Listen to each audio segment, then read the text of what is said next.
अब वो समय, अब वो क्षण आ गया है कि जब उस व्यामोह और मूढ़ता के बीच में उस ज्ञान की चिंगारी को प्रकाशित की जा सके। क्योंकि आप में शिष्यत्व तो है, आपने दीक्षा तो ली है, मगर शिष्य की जो भावना होनी चाहिए, जो समर्पण भावना होनी चाहिए, जो डूबने की क्षमता होनी चाहिए, जो अपने आप में पूर्ण रूप से समर्पण करने की क्रिया होनी चाहिए, उसका अभाव है। और अभाव इसलिए है कि आपके रक्त में कई कई पीढ़ियों का वह रक्त है जो बहुत चालाक, बहुत धूर्त और बहुत सावधान है। उसमें आपका कोई दोष नहीं है। और मैंने सुबह भी कहा था कि आपका जन्म अपने आप में कोई विशेष घटना नहीं है। आपका जन्म एक संयोग है कि आपने जन्म ले लिया, मगर जन्म लेने के बाद में आपने जीवन का क्या मूल्य, क्या महत्ता प्राप्त की, वह जीवन की विशेषता है। उस जीवन की विशेषता को प्राप्त करने के लिए केवल एकमात्र रास्ता है, उस रास्ते को साधना पथ कहा जाता है। और साधना पथ पूर्ण रूप से गुरु में समाहित हो जाता है। यदि मुझे भगवान शिव के दर्शन प्राप्त करने हैं और यदि उस भगवान शिवत्व को प्राप्त अनुभव करना है, तो उस गुरु के पथ पर चलता हुआ ही मैं उस जीवन को प्राप्त कर सकता हूं। क्योंकि आपने भगवान शिव को देखा नहीं है, आपने देखा केवल चित्रों के माध्यम से। और यह आवश्यक नहीं कि जो चित्र में भगवान शिव का स्वरूप है वही प्रामाणिक हो, ऐसा कुछ नहीं है। वह तो एक कल्पना है, एक चित्रकार की तूलिका है। जब आपने देखा नहीं है तो फिर आपके सामने अगर भगवान शिव साक्षात उपस्थित हो जाएंगे तब भी आप परिचित नहीं हो पाएंगे। क्योंकि आपके सामने तो भगवान शिव का स्वरूप है जो बिल्कुल नंग धड़ंग हो और एक लंगोट लगाए हुए और गले में हार हो और सर्प लपटे हुए हो। अगर ऐसा है तो शिव है, और ऐसा नहीं है तो शिव नहीं है। यह कोई आवश्यक नहीं है कि भगवान शिव हृदय में सर्प लपेटी हुई आपके सामने हो।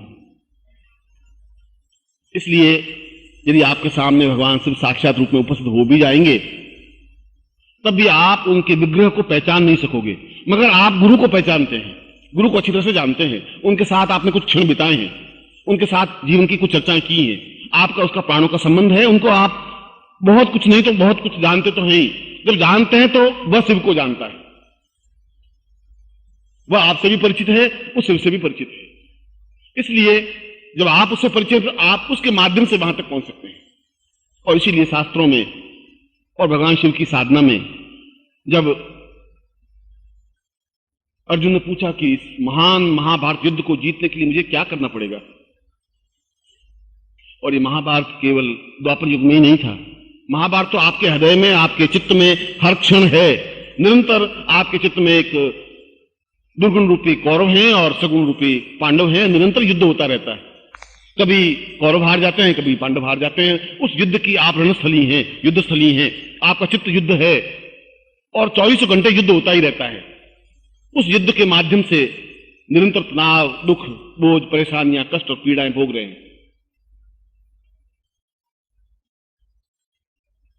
और उस गांडीव को रखे हुए अर्जुन को, जो बिल्कुल लस्त पस्त और बिल्कुल हारा हुआ, थका हुआ, उस मूढ़ग्रस्त, जब अर्जुन ने पूछा कि मैं इस महाभारत को कैसे जीत पाऊंगा, तो श्री कृष्ण ने कहा कि उसके लिए तुम्हें पूर्ण रूप से संदिग्ध होना पड़ेगा, पूर्ण रूप से शिष्यत्व बनना पड़ेगा, पूर्ण रूप से डूबने की क्रिया होनी पड़ेगी। और अर्जुन पूछ रहे कि फिर किसमें डूबूं मैं क्या करूंगा?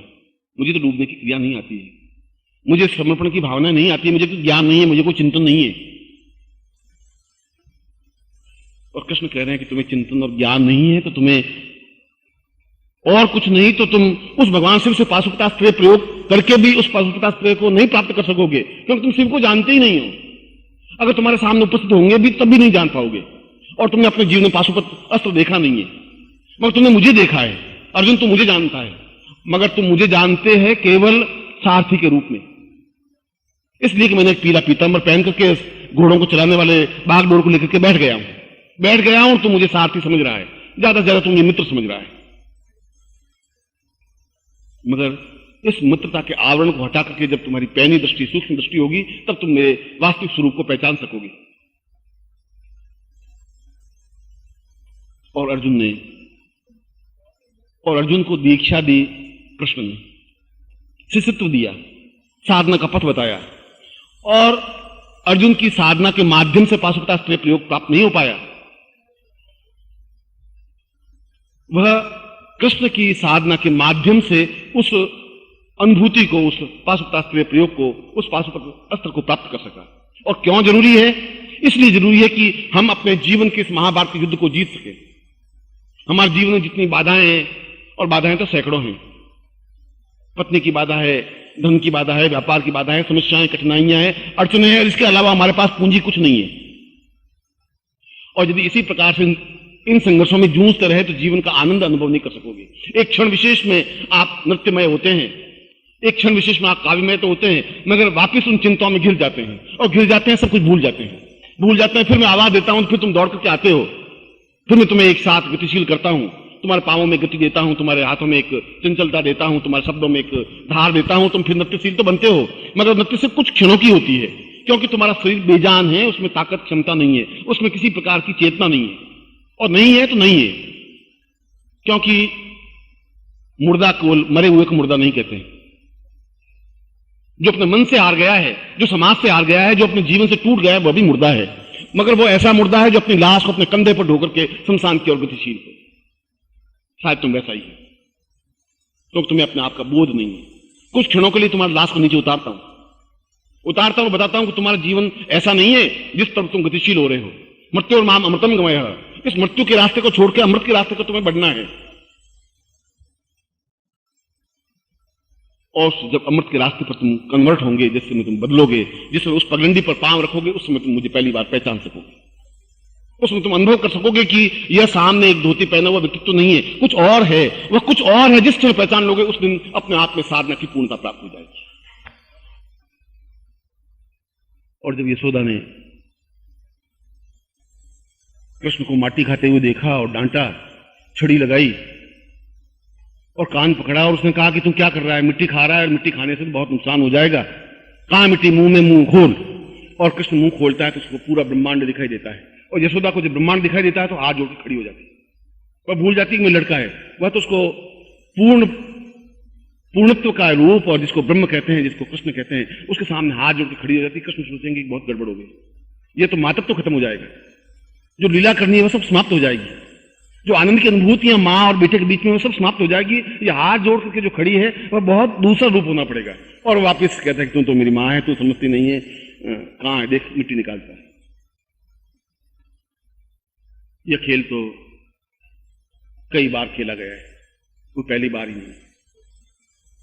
जहां पर भी तुम सावधान सतर्क होते हो, फिर माया फैलानी पड़ती है, और माया फैलते तुम सोचते हो कि ये कह तो रहे मगर ऐसा हो नहीं सकता, ऐसा कैसे होगा, शिव का स्वरूप कैसे हो सकता है। ये तो खुद ही कभी कभी तो उदास हो जाते हैं,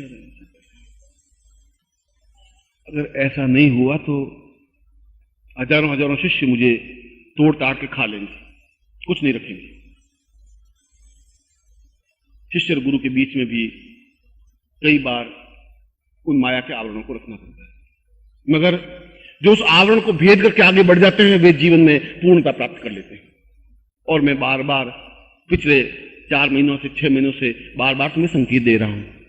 संकेत देना मेरी नियति है, मेरी आवश्यकता बन गई है। मैं कह रहा हूं उसके पीछे कुछ अर्थ है, कुछ गुण है, कुछ चेतना है, जो इससे पहले मैं नहीं कहा था। इससे पहले मैंने समय से पहले मैं कोई शब्द नहीं निकालता हूं। मैं काल को पहचानता हूं, काल के साथ अपने शब्दों को आपके सामने रखता हूं। मैं जानता हूं कि मुझे कब क्या और कितना बोलना है, उतना ही बोलता हूं जहां तुम्हें सावधान सतर्क करने की जरूरत है। इसमें मेरी कोई अहमता नहीं है, मेरा कोई घमंड और गर्व नहीं है, और मुझे घमंड आपके सामने रखने की जरूरत भी नहीं है, क्योंकि तुम मेरे पुत्र हो, मेरे आत्मी हो, मेरे प्राणों के अंश हो, और अपने प्राणों के अंश के साथ में सत्य बोलने में कोई संकोच नहीं है। असत्य का आश्रय में लेता नहीं हूं। मगर जब अर्जुन भी नहीं समझा तो कृष्ण को अपना विराट रूप दिखाना ही पड़ा, और कहना पड़ा कि तुम समझ रहे मुझे, और जिस दिन पहचान लेगा उस दिन तुम युद्ध में विजय हो जाएगा। उस युद्ध को विजय प्राप्त करने के तुम्हें कुछ करना नहीं है, और समाज के युद्ध को भी जीतने के लिए और साधनों के युद्ध को जीतने के लिए तुम्हें कुछ करना नहीं है।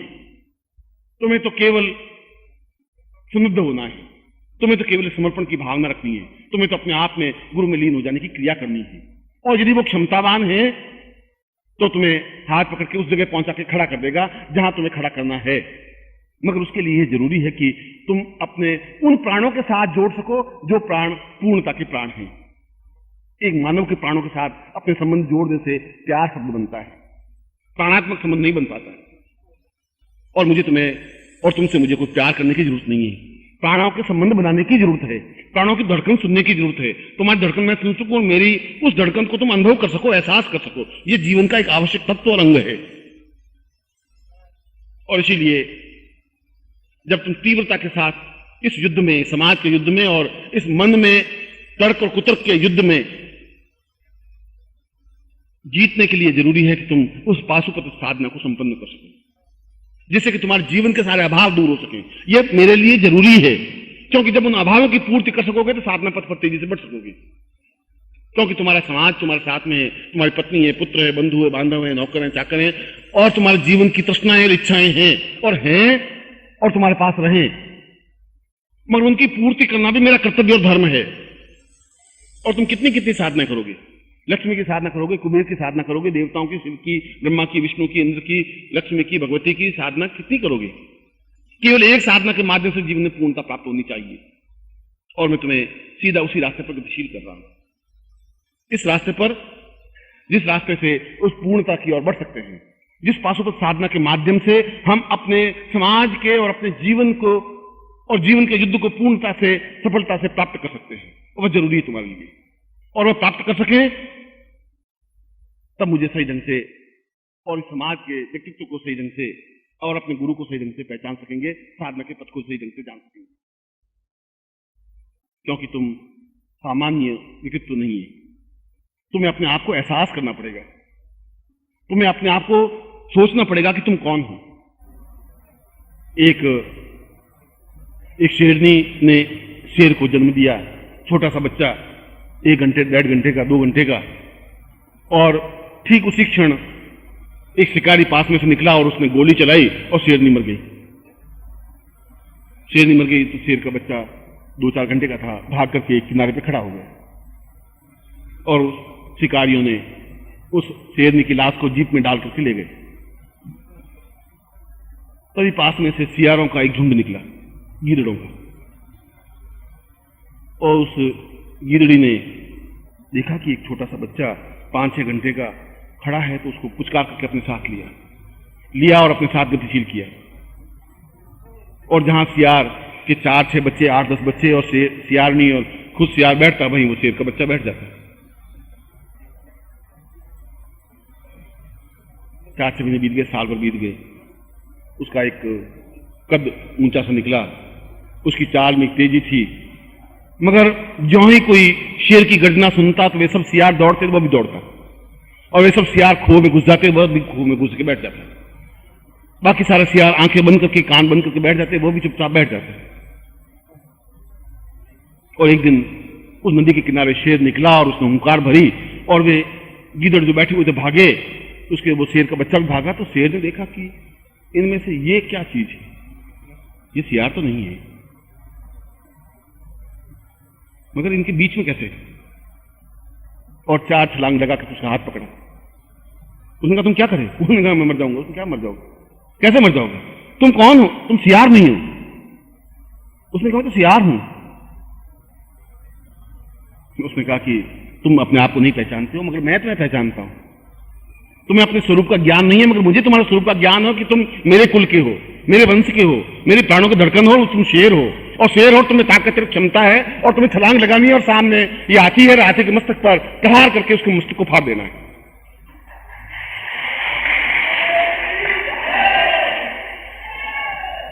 और वो शेर का बच्चा झपटा और डील डोल वाले हाथी के मस्तक को फाड़ करके रख दिया।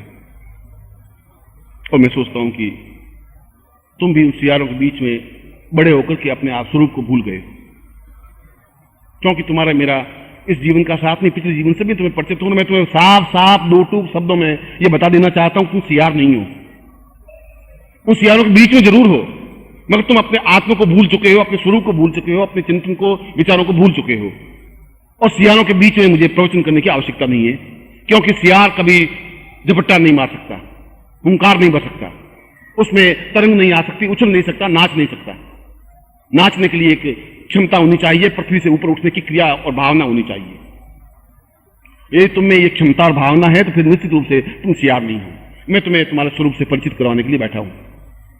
और जिस दिन तुम उस अपने स्वरूप को पहचान लोगे उस दिन तुम मेरे भी कुल को जान लोगे, क्योंकि तुम मेरे ही कुल के हो, मेरे ही वंश के हो, मेरे ही प्राणों की धड़कन हो और मेरे ही रक्त के प्रवाह में गतिशील हो।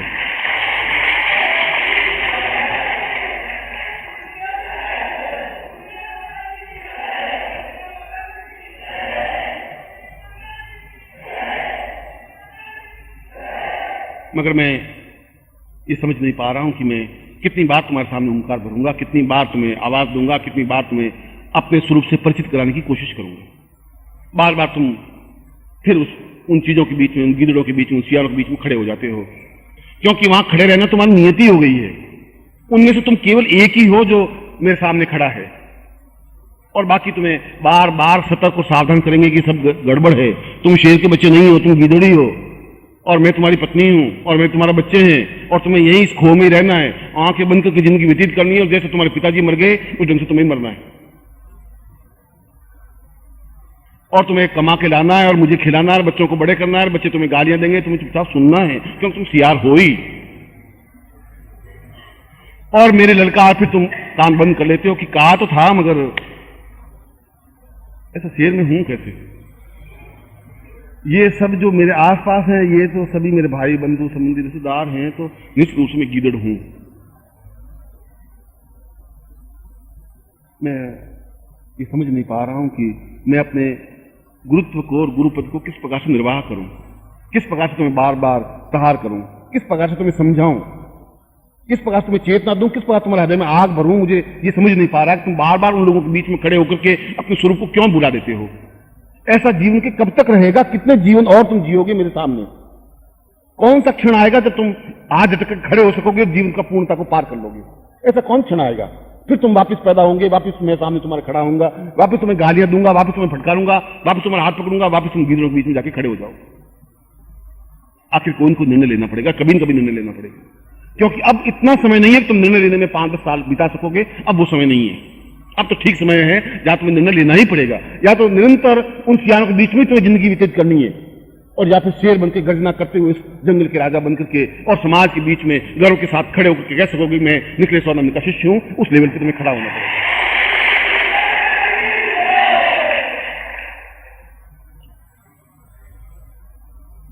आज की पीढ़ियों की मैं नहीं कह सकता, और आज की पीढ़ी समझ भी नहीं सकेगी, और आने वाली पीढ़ियां तुम पर और मुझ पर गर्व जरूर करेंगी। और हमें अपने जीवन में उन मूल्यों को, और नहीं तुम्हें मंत्र आता है तो मंत्र जपने की जरूरत नहीं है। अगर तुम्हें साधना विधि नहीं आती तो उसकी भी तुम्हें जरूरत नहीं है, क्योंकि अभी तक मैं तुम्हें मंत्र साधना और तंत्र साधना देता रहा हूं, अभी तक तुम्हें साधना विधि को अग्रसर करता रहा हूं। मगर यदि वह नहीं है तो फिर तुम्हें समर्पण की भावना की और अग्रसर होना पड़ेगा। कोई न कोई एक चीज तो तुम्हें पकड़नी पड़ेगी। और इसीलिए आज शिव की, इस भगवान शिव की रात्रि के अवसर पर, जो स्वयं पूर्ण रूप से गृहस्थ हैं, क्योंकि भगवान शिव अपने आप में पूर्णता के प्रतीक हैं, जो अपने पास कुछ नहीं रखते हुए सब कुछ संपत्ति के मालिक हैं, जो कुबेर के भी स्वामी हैं, जिनके अनुचर और सहचर हजारों हजारों ताकतों की क्षमता के व्यक्तित्व हैं। वीरभद्र जैसा उसके सामने उपस्थित है, और जो यम के सामने खड़े होकर के उस मृत्यु के पंजों से उस मार्कंडेय को छुड़ा सकते हैं। और मार्कंडेय जब मृकंड ऋषि का पुत्र भगवान शिव की आराधना करके, देवताओं की आराधना करके कहा कि मेरे कोई पुत्र नहीं है, मैं क्या करूं, तो उसने कहा कि पुत्र तुम्हें मिल तो सकता है मगर अल्पजीवी होगा, 12 साल की आयु में उसकी मृत्यु है ही। और यहां से केवल 40 किलोमीटर दूर, 20 किलोमीटर दूर स्थान है मार्कंडेय। आपने शायद उस स्थान को देखा कि नहीं देखा, मगर वहां के शिवलिंग में जहां मार्कंडेय ने साधना संपन्न की, और जब मृत्यु उसके सामने आके खड़ी हुई तो उसके पिता मृकंड बहुत घबराए। उसने कहा मेरा इकलौता पुत्र समाप्त हो जाएगा। तो उसने कहा कि चंद्रशेखर माश्रय मम किम करिष्यति वै यमः। यम क्या करेगा, यम कर भी क्या सकता है जब चंद्रशेखर मेरे साथ में है। भगवान शिव मेरे सामने है, मेरे साथ में है, और मैं उनके पास बैठा हूं, तो यम मेरे साथ कैसे आ सकता है, मृत्यु मेरे साथ कैसे खिलवाड़ कर सकती है। और मैं कहता हूं कि जीवन की बाधाएं और परेशानियां तुम्हारे क्या नुकसान पहुंचा सकती हैं, मृत्यु तुम्हारा क्या बिगाड़ सकती है। उन समस्याओं और कठिनाइयां तुम्हारा क्या हित कर सकती है? जब मैं तुम्हारे साथ में हूं तो तुम्हें चिंता करने की जरूरत नहीं है।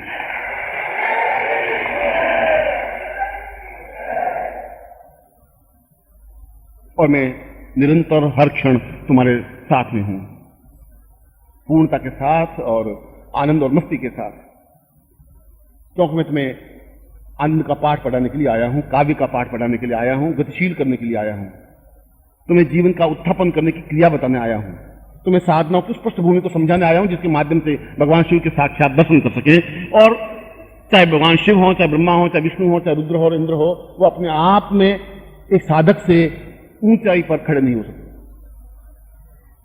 यदि आप में तेजस्विता है, यदि आप में पूर्णता है, और इसीलिए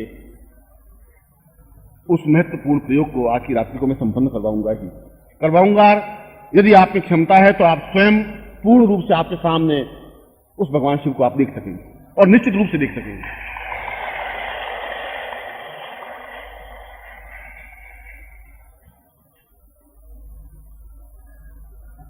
मैं सोचता हूं कि तुम्हारे और मेरे कुल का जो संबंध है उसको ढंग से पहचान,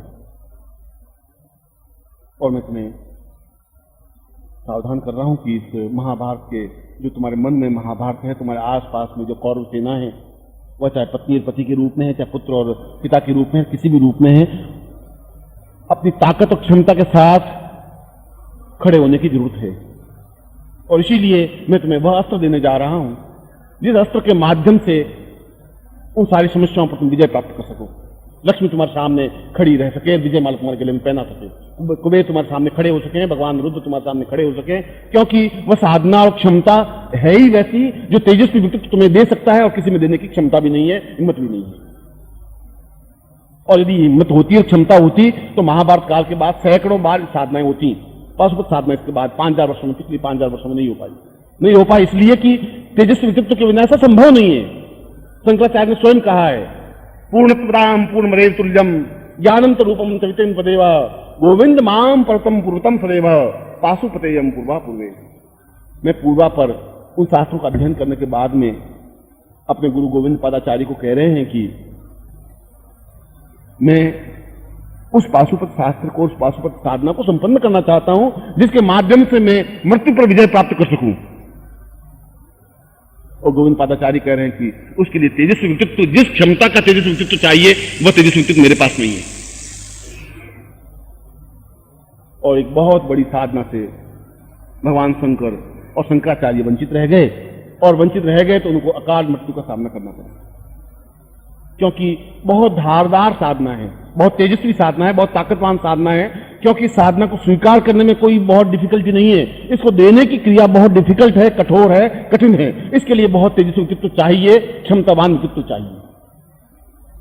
और निश्चय ही मैं उस इतिहास को समेट करके वापस आपके सामने खड़ा कर रहा हूं, 5000 वर्षों के इतिहास को समेट करके, कि आज की रात को मैं उस साधना को संपन्न अवश्य करवाऊंगा, और निश्चित रूप से करवाऊंगा। और आप अनुभव कर सकेंगे कि यह साधना आपके जीवन को संभाल सकेगी, पूर्णता दे सकेगी, और तुम्हारे जीवन को जगमगाहट दे सकेगी।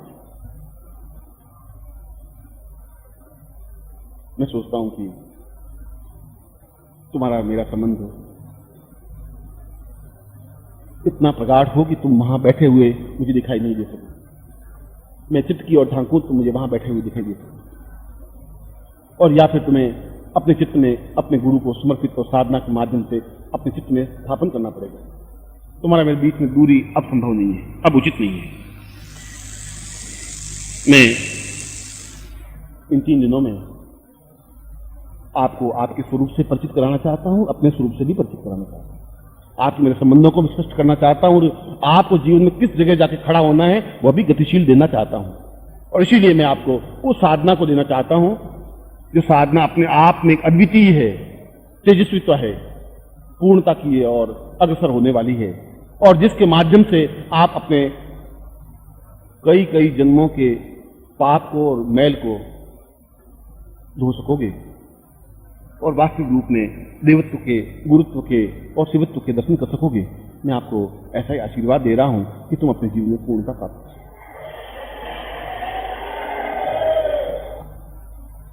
जब हृदय में कोई भावना पैदा होती है तो एक आंतरिक संबंध बनते हैं, और जो प्राणों के संबंध होते हैं उन संबंधों को पनपाने के लिए आंसुओं के पानी से उस पौधे को बड़ा करना पड़ता है, और किसी जल से वो पौधा बड़ा नहीं हो सकता।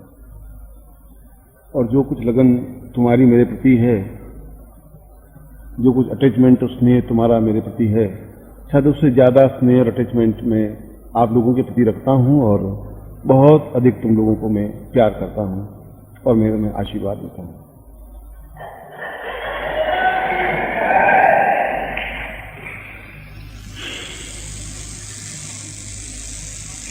शिवरात्रि तो पूरा आनंद और मंगल का पर्व है। शिवरात्रि तो एक दूसरे से जुड़ने की क्रिया का दिन है।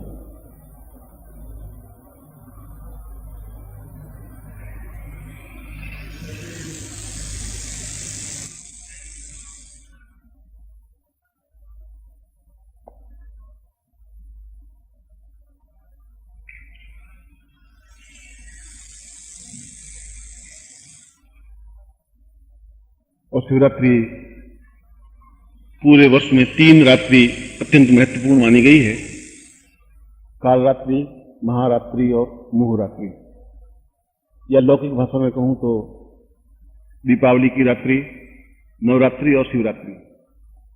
और तीनों ही साधनाएं, लक्ष्मी की साधना दीपावली पर्व पर रात्रि को ही संपन्न होती है। ठीक इसी प्रकार से नवरात्रि और भगवती जगदम्बा की साधना भी रात्रि को ही संपन्न की जाती है। शिवरात्रि में भी रात्रि को ही साधना संपन्न कर उन रहस्यों को, उन साधनाओं को प्राप्त कर सकते हैं जिसके माध्यम से हम अपने जीवन में पूर्णता प्राप्त कर सकें। आज दोपहर के प्रवचन में, सायंकाल के प्रवचन में मैंने आपको ये समझाया था कि हमारे जीवन की पूर्णता आवश्यक है, और हमारे जीवन की पूर्णता के लिए हमें खुद क्षमता के साथ उन शक्तियों को प्राप्त करने की क्रिया करनी पड़ेगी। और उन शक्तियों को प्राप्त करने के लिए देवताओं ने भी साधनाएं की। द्वापर युग में कौरवों और पांडवों ने भी साधनाएं संपन्न की। त्रेता युग में राम और हनुमान आदि लोगों ने भी साधनाएं संपन्न की, और कलयुग में भी ऋषियों, मुनियों, साधकों, सन्यासियों ने साधनाएं संपन्न की। क्योंकि इन शक्तियों को जब तक हम अपने आप में नहीं समेटेंगे तब तक जीवन में श्रेष्ठता और अद्वितीयता नहीं आ सकती। हमारे जैसे केवल हम ही हों और हम अपने आप में पूर्ण हों, ये अपने आप में एक श्रेष्ठता का चिन्ह है। और बहुत बिरले लोगों के भाग्य में ऐसा ज्ञान लिखा होता है, और बिरले लोगों के भाग्य में ऐसी साधना में बैठने का अवसर प्राप्त होता है। और मेरी ये बात इतनी सत्य है कि 100 करोड़ जनता में से केवल 500-700 लोगों के भाग्य में ही इस प्रकार की साधना संपन्न होने का लिखा हुआ है। 100 करोड़ बहुत बड़ी संख्या है और 500 बहुत छोटी संख्या है, कोई प्रतिशत इसमें नहीं बैठता। परंतु श्रेष्ठ साधनाओं के लिए भाग्य में कुछ लकीरें लिखी होनी चाहिए, और आज हम विशेष तरीके से उस पाशुपत साधना को संपन्न कर रहे हैं। विशेष तरीके से तात्पर्य कि उसमें कोई पूजन अर्चन की सामग्री को बहुत अधिक महत्ता नहीं दी गई है। अभी वह पाशुपत प्रयोग संपन्न किया जाता है।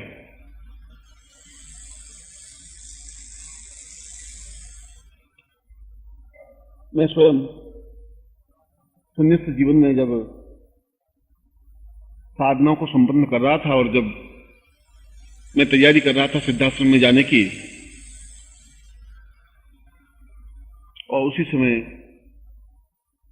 मुझे 2 टूक स्पष्ट कह दिया गया कि जब तक पाशुपत साधना संपन्न नहीं होती तब तक सिद्धाश्रम में पूर्ण रूप से प्रवेश संभव नहीं है।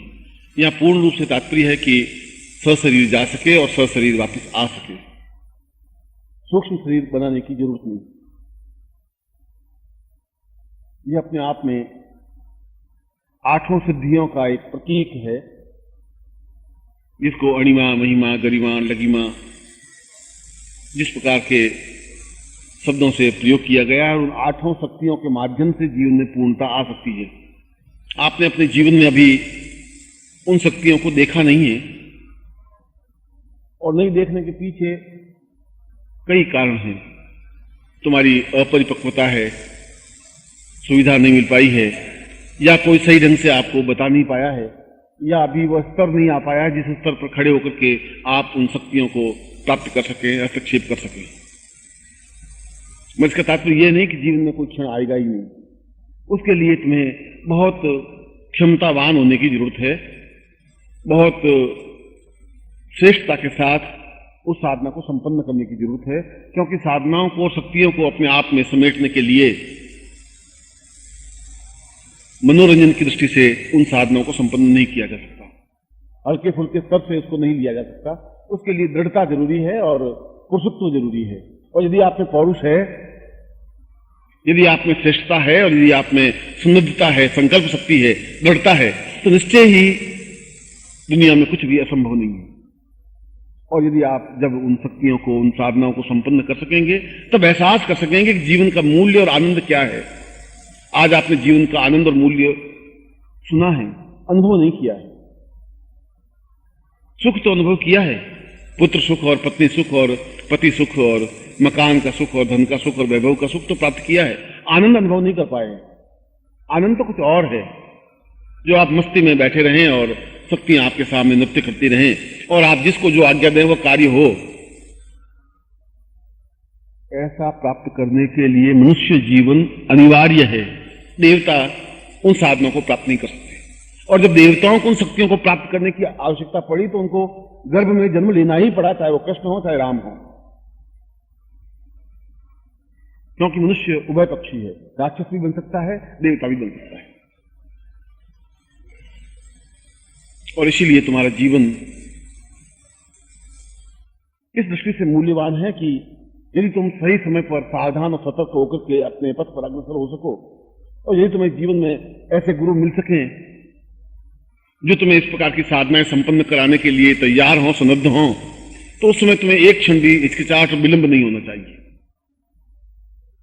तुम्हें कस करके उनके पांवों को पकड़ लेना चाहिए और मन में संकल्प शक्ति रखनी चाहिए कि मैं अपने जीवन में वह सब कुछ प्राप्त करके देखूंगा कि इस जीवन का मूल्य और मकसद क्या है, जीवन का आनंद क्या है, जीवन की श्रेष्ठता और प्रामाणिकता क्या है।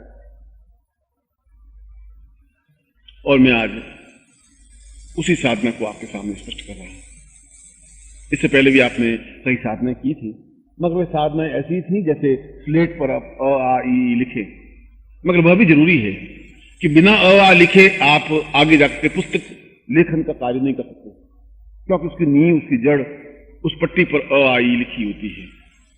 और एक छोटा बच्चा जब अ आ ई सीख लेता है तो वो अपने को बहुत महान पंडित कहता है।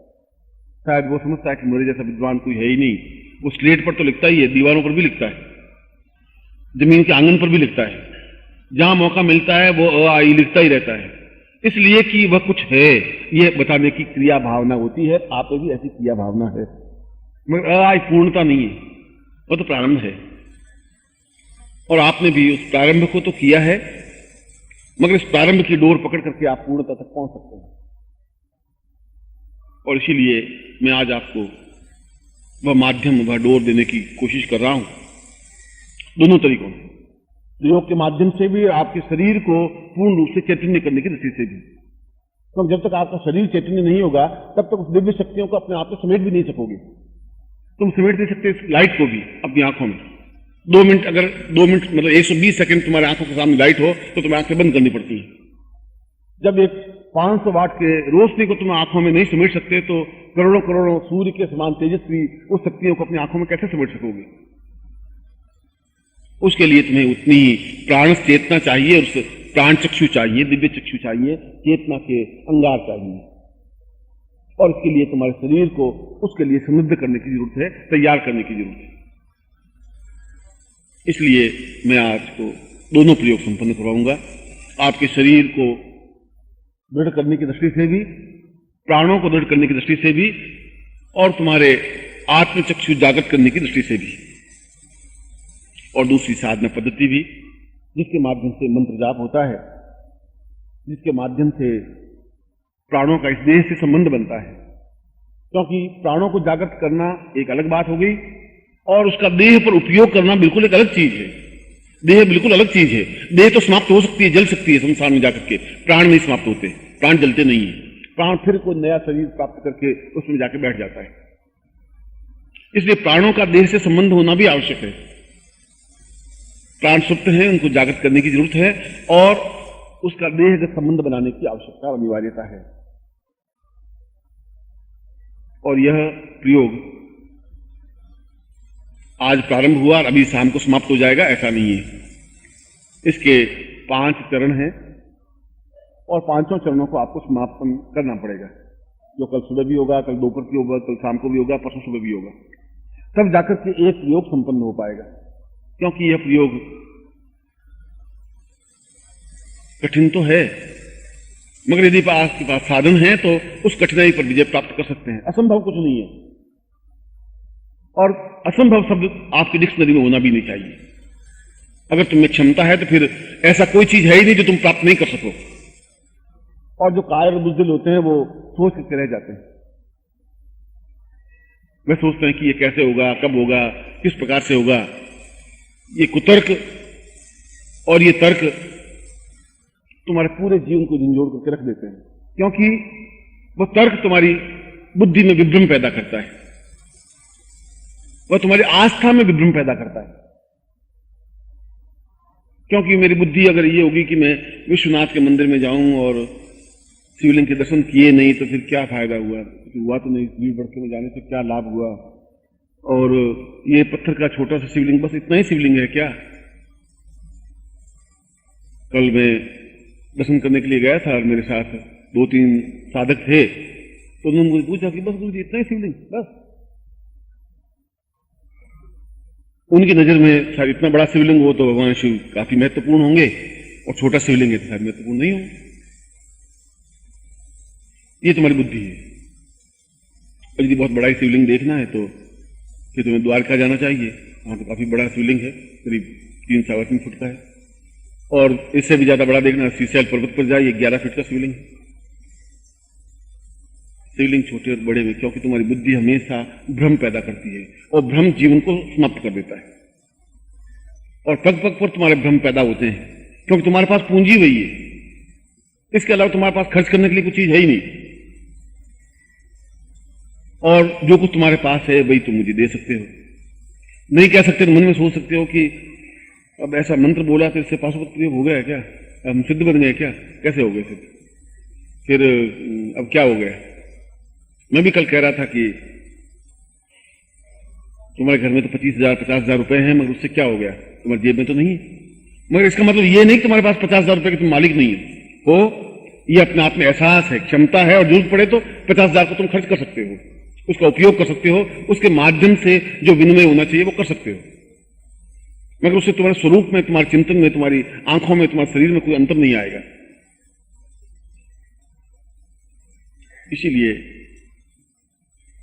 शास्त्रों में स्पष्ट रूप से कहा गया है कि बुद्धि पूरे जीवन को तहस नहस कर डालती है, केवल एक दिन को ही नहीं। बुद्धि के माध्यम से निर्णय लिया जाता है कि मुझे यह कार्य करना चाहिए या नहीं करना चाहिए, मुझे मंदिर में जाना चाहिए या नहीं जाना चाहिए, बस। उसके बाद तो श्रद्धा का प्रारंभ हो जाता है, और जब श्रद्धा होती है तो ज्ञान प्राप्त होता है, श्रद्धावान लभते ज्ञानम, और जब ज्ञान प्राप्त होता है तब पूर्णता प्राप्त हो पाती है। मैं सोचता हूं कि ये 3 दिन जो इसके 5 चरण हैं, ये 5 चरण तुम्हारे जीवन के अत्यंत महत्वपूर्ण क्षण हैं। और यह, जैसा कि अगर मैंने शाम के प्रवचन में बताया कि पिछले 5000 वर्षों में पहली बार पाशुपत प्रयोग को स्पष्ट किया जा रहा है, तो ऐसा कहकर के मैं कोई अपनी अहमन्यता स्पष्ट नहीं कर रहा था, मुझे जरूरत नहीं है उसकी। अहमन्यता स्पष्ट करनी होती तो फिर अखबारों में मुझे छापना होगा, फिर उनको इंटरव्यू देने होंगे, तो इसके माध्यम से 500 लोगों की अपेक्षा 50,000 लोगों को मैं पढ़ा सकूंगा, सुना सकूंगा। वो मेरे जीवन की विडंबना नहीं है, वो मेरे जीवन की अनिवार्यता नहीं है। सत्य है तो सत्य को कहने में कोई हिचकिचाहट नहीं है। इसलिए आप उस मंत्र को और उस पद्धति को उस शरीर में 1000 आंखें लगा करके स्वीकार करें, देखें। क्योंकि शरीर में केवल 2 आंखें होती हैं और मनुष्य के शरीर को सहस्राक्षी कहा गया है कि 1000 आंखें जागृत हों तब तुम उस दिव्य स्वरूप को देख सकोगे, और सहस्र यानी 1000 कान हो तब उस दिव्य मंत्र को अपने शरीर में समावेश कर सकोगे। 2 आंखों से और 2 कानों से न देखा जा सकता है न सुना जा सकता है। मगर ये सहस्राक्षी कैसे बने? मैं वही क्रिया करने जा रहा हूं। मैंने कहा कि तुम्हारा देह का संबंध प्राणों से होना चाहिए, क्योंकि 1 आंख या 2 आंखों से तुम वह सब कुछ नहीं देख सकते। वह तो केवल एक स्थूल चीज देख सकते हो, और स्थूल भी तुम नहीं देख सकते। तुम्हारी आंखें तुम्हारी कोई सहायता नहीं करती हैं।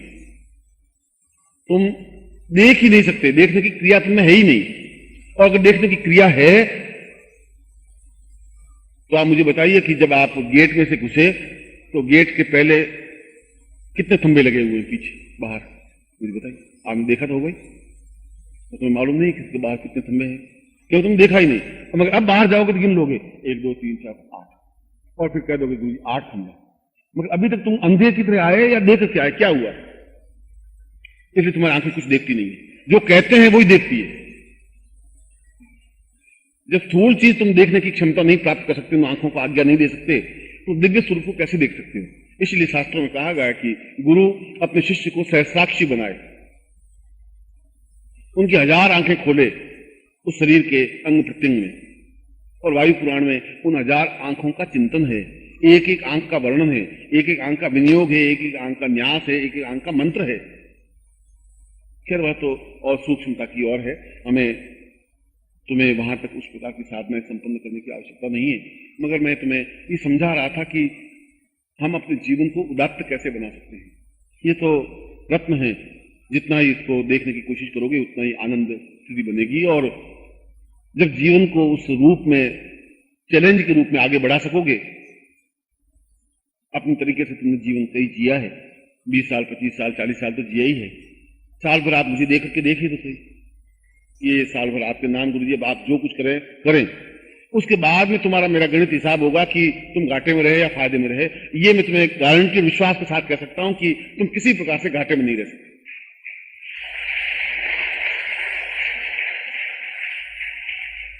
और कहीं न कहीं तो तुम्हें चैलेंज को स्वीकार करना ही पड़ेगा, और कहीं न कहीं तो कुछ छोड़ना ही पड़ेगा, त्याग करना ही पड़ेगा। तुम कुछ छोड़ो ही नहीं, कुछ त्याग करो ही नहीं। न समय का त्याग कर सको, न अपने जीवन के कुछ क्षणों का त्याग कर सको, तो फिर कुछ प्राप्त भी नहीं कर सकते। और मैं अगर दूं भी और तुम्हारी झोली फटी हुई होगी तो मैं चाहे कितना ही उसमें दूं, वह तो नीचे से निकलता रहेगा। आप अपने आप को भावना और श्रद्धा के माध्यम से परिपूर्ण पुरुष बनने की कोशिश करें, और वही पूर्णता और वही पौरुष तुम्हारे जीवन में भी बने, दृढ़ता बने, क्षमतावान बने, साहसी और शक्तिवान बने, और उन लोगों को जवाब दें जो आपके सामने तर्क करते हैं।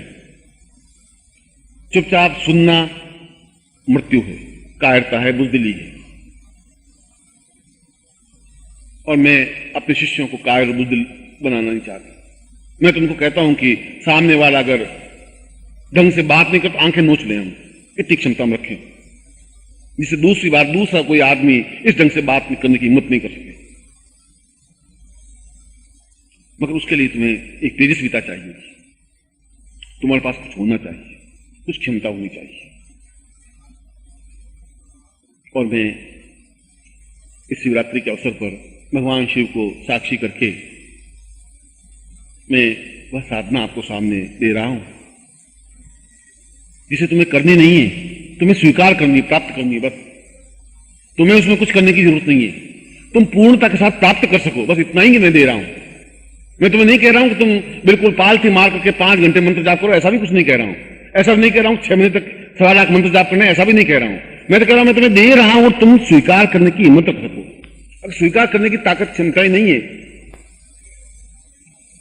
तब तो कोई कुछ विधाता स्वयं आकर के भी तुम्हें ज्ञान दे तब भी व्यर्थ हो जाएगा।